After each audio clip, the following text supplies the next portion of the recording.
കേരളത്തിൽ നമുക്ക് 14 ജില്ലകളാണ് ഉള്ളത്. ഈ ജില്ലകളിൽ വലിയ ജില്ലകളെ വെട്ടിമുറിച്ച് രണ്ടാക്കി പുതിയ ജില്ലകൾ രൂപീകരിക്കണം എന്നുള്ള ആവശ്യം നേരത്തെയും ഉണ്ടായിരുന്നു. പിന്നീടത് ചർച്ചയായി.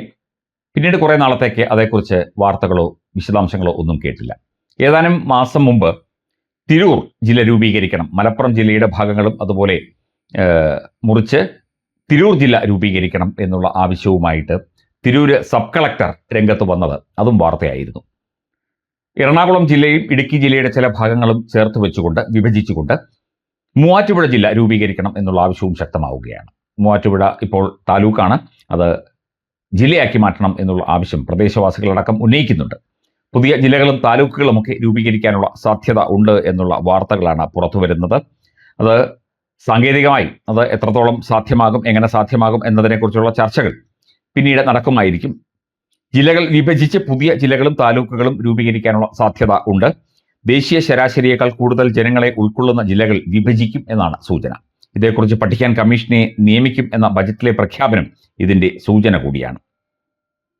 84-ൽ കാസർഗോഡാണ് കേരളത്തിൽ അവസാനമായി രൂപീകരിക്കപ്പെട്ട ജില്ല. 12 വർഷം മുൻപാണ് അവസാനമായി പുതിയ താലൂക്കുകൾ രൂപീകരിച്ചത്.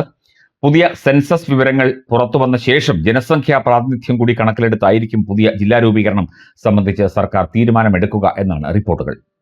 ഇടുക്കിയിലെ ദേവികുളം, തൊടുപുഴ നിയോജക മണ്ഡലങ്ങളും എറണാകുളം ജില്ലയിലെ മൂവാറ്റുപുഴ, കോതമംഗലം, പിറവം മണ്ഡലങ്ങളും പെരുമ്പാവൂരിന്റെ ചില ഭാഗങ്ങളും ഉൾപ്പെടുത്തി 40 വർഷം മുമ്പത്തെ അന്നത്തെ മുഖ്യമന്ത്രി കെ കരുണാകരൻ പ്രഖ്യാപിച്ച മൂവാറ്റുപുഴ ജില്ല, മലപ്പുറത്തെ തിരൂർ, തിരൂരങ്ങാടി, പൊന്നാനി താലൂക്കുകൾ ചേർന്നുള്ള തിരൂർ ജില്ല, മറ്റ് ഭാഗങ്ങൾ ചേർത്ത് മഞ്ചേരി ആസ്ഥാനമായ ജില്ല, പാലക്കാട് വിഭജിച്ച് ഷൊർണൂർ ജില്ല, കോഴിക്കോട് ജില്ലയിലെ വടകര, നാദാപുരം, കുറ്റ്യാടി, പേരാമ്പ്ര ഭാഗങ്ങൾ ചേർന്ന മറ്റൊരു ജില്ല, തിരുവനന്തപുരത്തെ കാട്ടാക്കട, നെയ്യാറ്റിൻകര താലൂക്കുകൾ ഉൾപ്പെടുന്ന ജില്ല എന്നിങ്ങനെ വ്യത്യസ്ത ജില്ലകൾക്കായുള്ള നിവേദനങ്ങൾ പല കാലത്തായി സർക്കാരുകൾക്ക് മുന്നിൽ ലഭിച്ചിട്ടുണ്ട്.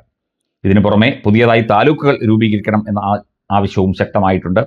ഇത് ഈ ജനസംഖ്യാനുപാതികമായിട്ട് വിവിധ മണ്ഡലങ്ങളെയും കേന്ദ്രങ്ങളെയും ഒക്കെ തന്നെ വിഭജിച്ചുകൊണ്ട് കൃത്യമായി ഒരു നടപടി എടുത്ത ശേഷം, പരിശോധനകൾ നടത്തിയ ശേഷം, പഠിച്ച ശേഷം പുതിയ ജില്ലകൾ രൂപീകരിക്കുന്നതിൽ തെറ്റൊന്നും പറയാൻ സാധിക്കില്ല.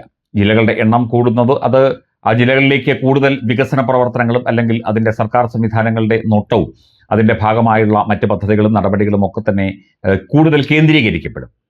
ഇപ്പം മൂവാറ്റുപുഴ എന്ന സ്ഥലത്ത്, മൂവാറ്റുപുഴ താലൂക്കിലെ ഒരു സ്ഥലത്ത് ഒരാൾക്ക് എറണാകുളം ജില്ലയുമായി ബന്ധപ്പെട്ട്, മൂവാറ്റുപുഴ ഇപ്പോൾ എറണാകുളം ജില്ലയിലാണ്, ഈ ജില്ലയുമായി ബന്ധപ്പെട്ട് എന്തെങ്കിലും ഒരു കാര്യത്തിന് പോകണമെങ്കിൽ എറണാകുളം ജില്ലാ കളക്ടറേറ്റിൽ പോകണമെങ്കിൽ എത്ര ദൂരം യാത്ര ചെയ്യണം? അതുപോലെ നിരവധി, തിരുവനന്തപുരത്തായാലും അങ്ങനെ തന്നെ, കാട്ടാക്കടയിലും നെയ്യാറ്റിൻകരയിലുമുള്ള ഒരാൾക്ക് തിരുവനന്തപുരം സിറ്റിയിൽ എത്താനായിട്ട്, തിരുവനന്തപുരം നഗരത്തിൽ കളക്ടറേറ്റിൽ എത്താനായിട്ട് എത്രയോ കിലോമീറ്ററുകൾ യാത്ര ചെയ്യണം. അതൊക്കെ ബുദ്ധിമുട്ടാണ്. അത്തരത്തിൽ ഒരു ജില്ലാ വിഭജനം, താലൂക്ക് വിഭജനം ഒക്കെ തന്നെ അത് അതിൻ്റെ പോസിറ്റീവായ രീതിയിൽ എടുക്കുകയാണെങ്കിൽ തീർച്ചയായിട്ടും അംഗീകാരം നൽകേണ്ട കാര്യം തന്നെയാണ്, അംഗീകരിക്കേണ്ട കാര്യം തന്നെയാണ്. അത്ര എളുപ്പമുള്ള കാര്യമല്ല, അത്ര പെട്ടെന്ന് നടക്കുന്ന കാര്യമല്ല. അതിന് അതിൻ്റെതായ സാങ്കേതികമായ ഒരുപാട് വശങ്ങളുണ്ട്. അത് പരിശോധിച്ച ശേഷം വി ഡി സതീശൻ സർക്കാർ ഒരു തീരുമാനത്തിൽ എത്തും എന്ന് തന്നെ കരുതുന്നു.